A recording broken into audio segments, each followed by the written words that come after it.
पंचतंत्र की उत्पत्ति कहानी को लाइक करें, शेयर करें और हमारे चैनल कथा कहानी को सब्सक्राइब करें। जिन्होंने बेल आइकन का बटन नहीं दबाया, ध्यान से बेल आइकन का बटन दबा लें। बात लगभग 3000 वर्ष पूर्व की है। आश्विन मास, महिलारोप का राजमहल। महिलारोप एक प्राचीन राज्य था जिसके राजा अमर शक्ति चिंतित मुद्रा में अपने राजमहल के छज्जे पर खड़े टहल रहे थे। उन्हें घेर कर कुछ सभासद खड़े हुए थे और एक आचार्य उनके साथ खड़े थे। उन्होंने इधर उधर देखा और नीचे मैदान की ओर इशारा किया। वहाँ 12 से 15 वर्ष की उम्र के कुछ बच्चे आपस में झगड़ रहे थे, कीचड़ और घास में लौट रहे थे। आपस में हाथापाई पहले तो मित्रवत लहजे में हो रही थी, फिर धीरे धीरे उनके स्वर गुस्से में चिल्लाने, खींचने और एक दूसरे से चुभने वाली बातें कहने वाले हो गए। महल के 4 संतरी वहाँ खड़े खड़े उन्हें अलग करने की असफल कोशिशें कर रहे थे। ये सभी पूरे समय ऐसा ही करते हैं, राजा बोले।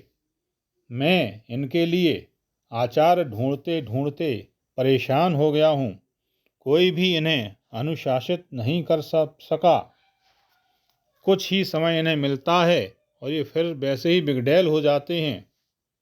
भगवा वस्त्र पहने हुए उम्र में अधिक बूढ़ा व्यक्ति, जिसका ललाट चौड़ा और आंखें तीक्ष्ण थीं, बोला, राजकुमारों को मूलभूत शिक्षा तो मिली है महाराज। राजा अमर शक्ति ने सिर हिलाया। राजा के रूप में यह न्यूनतम था जो मैं उन्हें दे सकता था, किंतु आचार्य, एक दिन मेरे बड़े पुत्र को इस देश का राजकाज संभालना है और बाकी 2 को उसकी मदद करनी है। और आप इन्हें देखिए, क्या ये किसी भी तरह राजकुमार लगते हैं? ये बिल्कुल जंगलियों की तरह लड़ते हैं। उनका झगड़ा चरमोत्कर्ष पर पहुंच गया था और अब तीनों लड़के एक दूसरे पर कीचड़ फेंक रहे थे।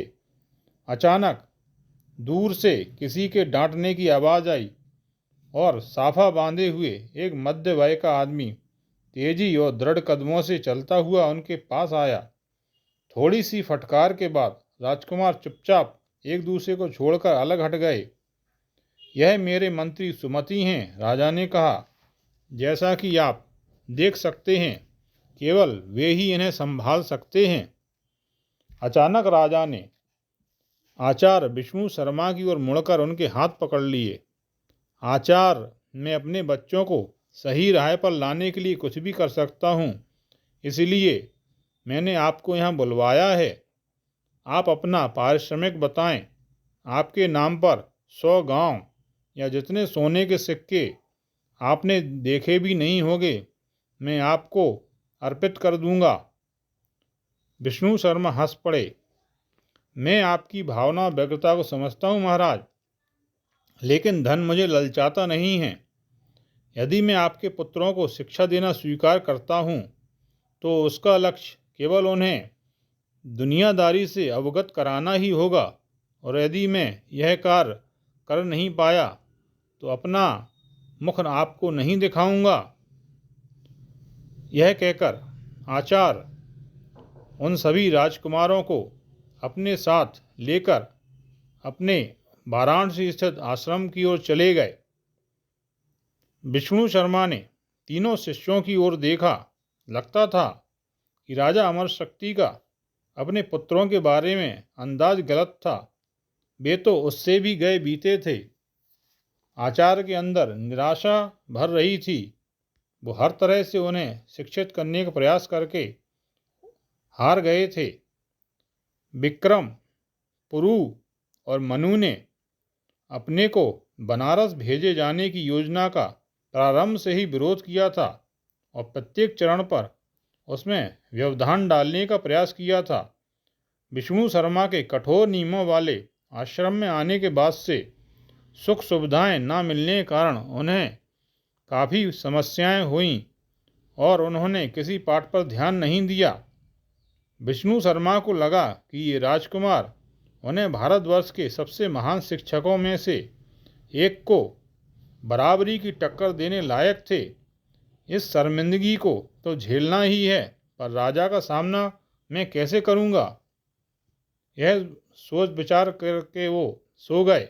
अगले दिन सुबह पिछले 3 माह से भी कुछ अलग नहीं थी, लेकिन वे फिर भी अपने कर्तव्य का पालन पूरी निष्ठा से करने का प्रयास कर रहे थे।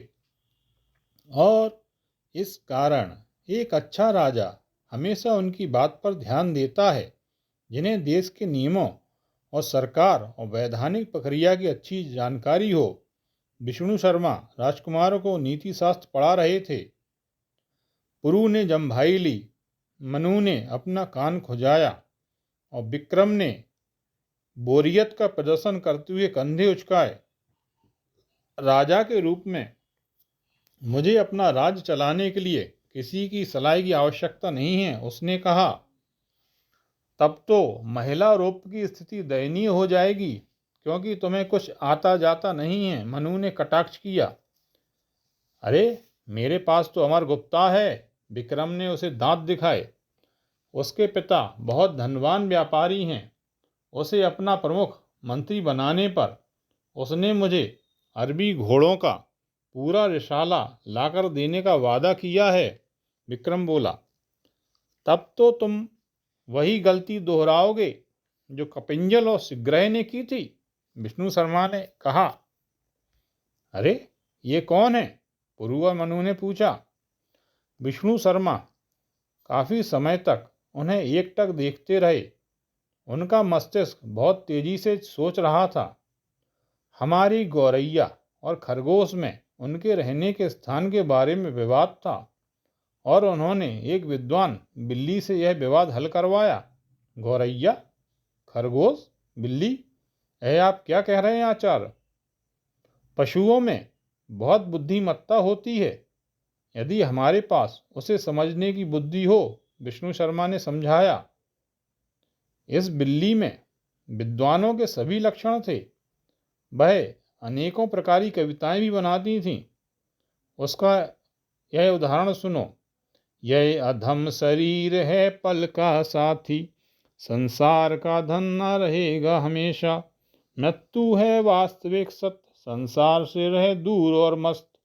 वह जो छोड़ता धर्म का रास्ता, जीवित दिखे तो होता सस्ता। बात सही है, विक्रम बड़बड़ाया। तुम्हें क्या पता, तुम तो निपट अज्ञानी हो, पुरु ने उलाहना दिया। बिल्कुल सही, विष्णु शर्मा ने बात काटी। और कपिंजल और विग्रह भी ऐसे ही थे। फिर क्या हुआ? मनु ने उत्सुकता दिखाई। होना क्या था? बिल्ली उन दोनों को खा गई, विष्णु शर्मा बोले। क्या? तुम्हारा जानी दुश्मन तुम्हें पकड़ने के बाद छोड़ देगा? क्या तुम ऐसा सोचते हो? ओह! राजकुमार इस कठोर सत्य को हजम करते चुपचाप बैठे रहे। विष्णु शर्मा अब धीरे से हंसे। यही वह जगह है राजकुमार जहाँ तुम्हें अपने मस्तिष्क का प्रयोग करना है। स्थराजीवी नामक अति बुद्धिमान कौवे का ही उदाहरण लो। इसके बाद आचार्य ने उसे एक बुद्धिमान कौवे की कहानी सुनाई। आचार्य प्रतिदिन नई नई कथाएं राजकुमारों को सुनाते, जिससे राजकुमार बड़े ही रुचि लेकर कथा सुनते और उसमें कोई ना कोई शिक्षा छुपी होती थी। धीरे धीरे राजकुमारों ने नीति का बहुत सा ज्ञान प्राप्त किया इन्हीं कथाओं के द्वारा। बाद में राजकुमारों को लेकर आचार्य महिला रूप के राजमहल में पधारे। वहाँ पर राजा और उनके सभासद बैठे हुए थे। उन्होंने आचार्य को बैठने का इशारा किया। आचार्य राजकुमारों के साथ बैठ गए। राजा बोल रहे थे, हम अपने सीमांत गांवों पर सीधे आक्रमण को सहन नहीं कर सकते। फिर भी क्योंकि हमारे पड़ोसी राजा शक्तिशाली हैं, अतः हमें उनकी मित्रता भी चाहिए। राजा अमर शक्ति अपने दरबार में सिंहासन पर बैठे थे। उनके ललाट पर चिंता की लकीरें थीं। उनके आसपास सुमति की अगुवाई में उनके मंत्री बैठे थे, जो सभी शत्रु से निपटने के तरीके सुझा रहे थे। विष्णु शर्मा जी को ज्ञात नहीं था कि यह क्या चल रहा है। वह मूक दर्शक बने हुए बैठे थे और उनके साथ तीनों राजकुमार भी थे। अपनी बात कहने के बाद अचानक राजा अपने पुत्रों की ओर मुड़ा। विक्रम, पुरु, मनु, तुमने शास्त्रों और कानून में अपनी शिक्षा पूरी कर ली है। नीति शास्त्र का भी तुम्हें पूरा ज्ञान है, कूटनीति की भी तुम्हें ज्ञान है। पैनी निगाहों से पुत्रों की ओर देखते हुए बोले, एक दिन तुम्हें इस देश पर शासन करना है। तुम्हारे इस बारे में क्या विचार हैं? तीनों राजकुमारों ने एक दूसरे की ओर और फिर अपने गुरु की ओर देखा। गुरु ने उन्हें सिर हिलाकर आज्ञा दी। विक्रम खड़ा हुआ। सम्मान सहित महाराज, क्योंकि राजा का धर्म शांति बनाए रखना भी होता है। अतः हम अन्य विकल्पों के लिए प्रयास किए बिना सीधे युद्ध का विकल्प नहीं अपना सकते। सबसे पहले हमें विनम्रता दिखानी चाहिए। युद्ध हमारे अहम की तुष्टि कर सकता है, लेकिन इससे प्रजा को बहुत समस्या होगी। हम नम्रता से अपने पड़ोसी को जाने के लिए कह सकते हैं। अब पुरु ने कहा, यदि इससे भी सफलता नहीं मिलती तो हमें उनके साथ थोड़ी चतुराई दिखाना चाहिए और वार्ता की करके हमें यह समस्या सुलझानी चाहिए।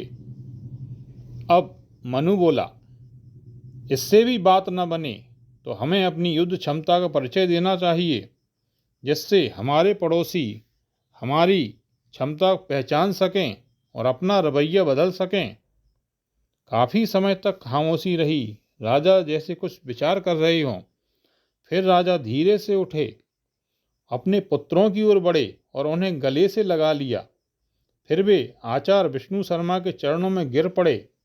आचार्य, आपने अपनी प्रतिज्ञा पूरी कर दी है। जहाँ तक सीमा पर आक्रमण का प्रश्न है महाराज, विष्णु शर्मा ने कुछ कहना चाहा।